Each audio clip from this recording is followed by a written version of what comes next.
What is going on, everyone? Why don't we take a look at the Ohio city that carries the nickname the Forest City, Cleveland, Ohio. The Forest City sits on the banks of Lake Erie and has the Cuyahoga River flowing straight through the center of town. Cleveland was incorporated into a city on March 6, 1836. Cleveland really was just a village prior to the 1930s, but it picked up some serious steam after the completion of the Ohio and Erie canals in 1832. This was a key link between the Ohio River and Great Lakes that connected the city to the Atlantic Ocean via the Erie Canal and Hudson River. Cleveland's a city that's had its ups and downs. The last couple decades has seen far more downs than ups. They have some nice suburbs and some interesting history that includes the Cuyahoga River famously catching fire because it was so polluted in 1969. Like, the top of the water was on fire. I'm not just talking the buildings, the water. You know, they had the nice little oil and pollution layer above the water. That caught fire. Cleveland hit rock bottom some years back, but is showing signs of some serious promise for the future. Part of the city is being revitalized, and it seems to be spreading throughout the city, little by little. So now's the perfect time to get in on Cleveland, because the good news is homes are relatively cheap. Real estate is not expensive here. You can find a decent, livable 4-bedroom home for under $275,000. That's right, that right there is good enough for some people to pick up stakes and head to the shores of Lake Erie. Before you go, I have some things you should probably know. So why don't you sit on back and watch my top 10 reasons not to move to Cleveland, Ohio. Number 10, pop. So this one isn't as much a reason not to move here. It is irritating, but it's more of a warning or a heads up. If you're from a place in the US where carbonated drinks are called sodas, this one will be a little hard to get used to. In Ohio and Cleveland, it's called a pop. Locals will actually give you a hard time, and some may even pretend that they don't know what you're talking about. I actually asked for a soda in a restaurant when I was in a place just outside of Cleveland, and the waitress was all, "I'm sorry, a what?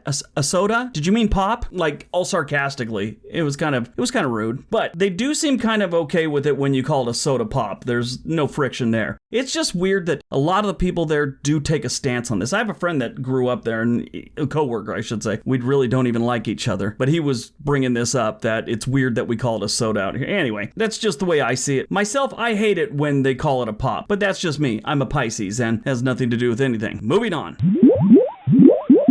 Number 9, the Cleveland Browns. Now, I say this with a little hesitation for 2 reasons. Number 1, I am a diehard Browns fan and have been for over 25 years. Number 2, they started to look good last year and made some good moves in the offseason. But I've also said that for 23 of the last 25 years, and I'm almost always disappointed. You will have to support a horrible team if you move to Cleveland. And I say have to because you won't have any friends if you don't. The thing is this, the Cleveland Browns suck. There's no argument there. Even the residents admit it, and the locals call it the Cleveland curse. They continue to do poorly year after year, bad drafts combined with a constant change in owners, managers, and head coaches. This team is run like they ran the Titanic if the Titanic was on fire, was also being attacked by Godzilla, and ran out of beer right before it hit that iceberg. If you're not into football, just be prepared to be around a bunch of people that are sad every single Sunday for 16 weeks a year.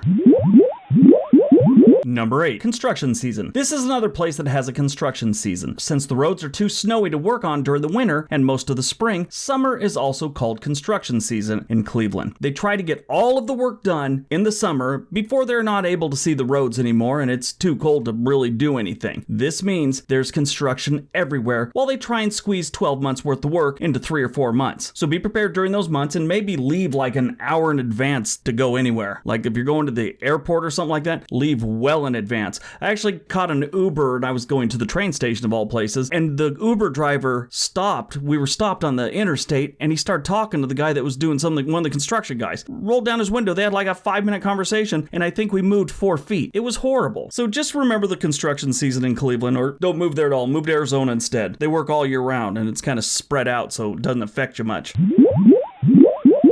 Number 7, education. Education is very important. However, Cleveland seems to think otherwise. Student test scores are repeatedly lower than average despite the lower student-to-teacher ratio. It's only 15-1. That's a good ratio. I've seen places where it's like 38-1. 38-1 is like Dorothy to Munchkin ratios. Test scores are 35% lower than the state average, while only about 72% of the residents graduated from high school and only about 16% go on to achieve a 4-year degree. Those aren't good numbers. I've always wondered the logic behind having crappy crappy schools. Study after study proves that a good school district lowers crime, brings in more employers, and the overall quality of life of the residents. Maybe all the people in the Cleveland city government went to local schools and don't know how to read a study or stats or anything like that. Number 6. Tourism. Cleveland is located right on Lake Erie, one of the 5 Great Lakes. That's just one of the many tourist attractions this city has to offer. They have the Rock and Roll Hall of Fame, the USS Cod World War II submarine, the old arcade, which is an amazing old building, and the Christmas Story house, like the real one from the movie. It's here in Cleveland. It's a must-see if you've ever seen that movie. While this is great if you decide to visit the city, it's not so great to live in a big touristy city. I know, I grew up in one. During peak vacation time, the city can be filled with tourists visiting all the local attractions, making it nearly impossible to park, drive, walk around anywhere. The city and the surrounding area sees millions of visitors each year. 2017 being a record-breaking year, they saw 18.5 million visitors, and they expect to see over 20 million visitors by 2020 next year. That's nuts. That's a lot of people for a city this size. Number 5. Employment. Do yourself a favor and find a good paying job before you move to Cleveland. Chances of finding a decent job are really slim. The unemployment rate is at 6.4%, a full 2 points higher than the state average and 3 points higher than Ohio's biggest city, Columbus. Thankfully, this is down from 9.1 in February of 2017. 9.1. That's nuts. It's like recession numbers. Cleveland must have enjoyed the recession and didn't want that party to end. 9.1% in an economy like this is hard to pull off. It's like they were trying to suck. It's almost like they had some old man on the city council stopping tech firms from coming in and bringing jobs into Cleveland because he didn't like nerds moving in or something.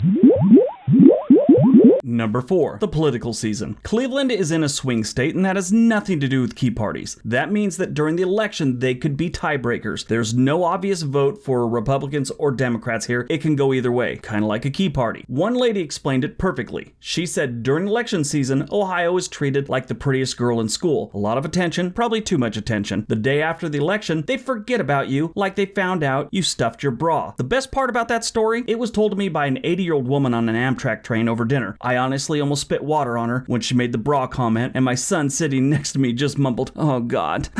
It was great. The residents are bombarded with political ads and campaign workers all throughout the political season. It gets a little rough.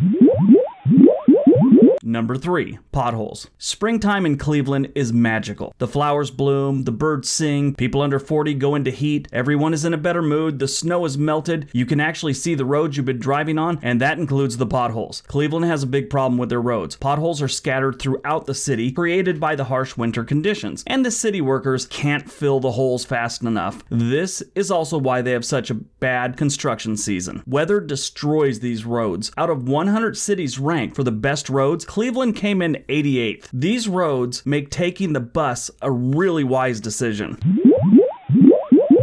Number 2, crime. Cleveland is the place you move to when you don't care about your or your loved one's safety. On average, there's about 65 crimes reported for every 1,000 residents, making Cleveland safer than only 2% of the rest of the U.S. cities. Just last week, there was a carjacking that took place where a man was sleeping in the passenger seat of his car when a car thief jumped in the driver's seat with a gun and told him to get out of the car, and then drove off, tossing the man's Little Tree air freshener out the window as he sped off, yelling, "It smells nothing like Bay Breeze." Most places, that would be scary. In Cleveland, it's called normal. Cleveland has an odd amount of famous criminals and serial killers. Ivan the Terrible from World War II, John Demaniuk, he decided after being a concentration camp guard all those years, he should move to Cleveland and become a union auto worker. And then you have, of course, Ariel Castro. He's the human waste that kept 3 teenagers captive for about a decade and stopped typing. I know one of them was like 21 years old, but he thought she was young because she was so small. He thought he had teenagers. Anyway, long story. That's just a couple of them. They have so many serial killers and everything else. It's ridiculous how many weirdos come out of Cleveland. Before we get to number 1, I am adding polls on the end of all the videos to get data for upcoming videos, so join the community and vote.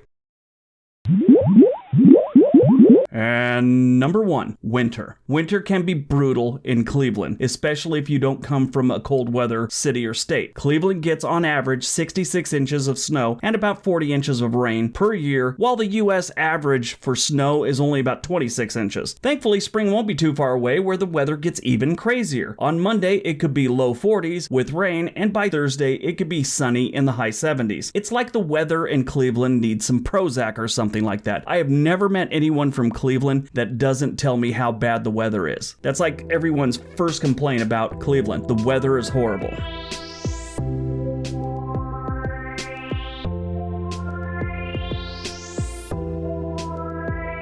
Alright, so that's my top 10 reasons not to move to Cleveland, Ohio. I hope you guys enjoyed it. Hope you got some information out of it. Don't forget the poll right up here in the top right corner. Everybody have a great day. Be nice to each other.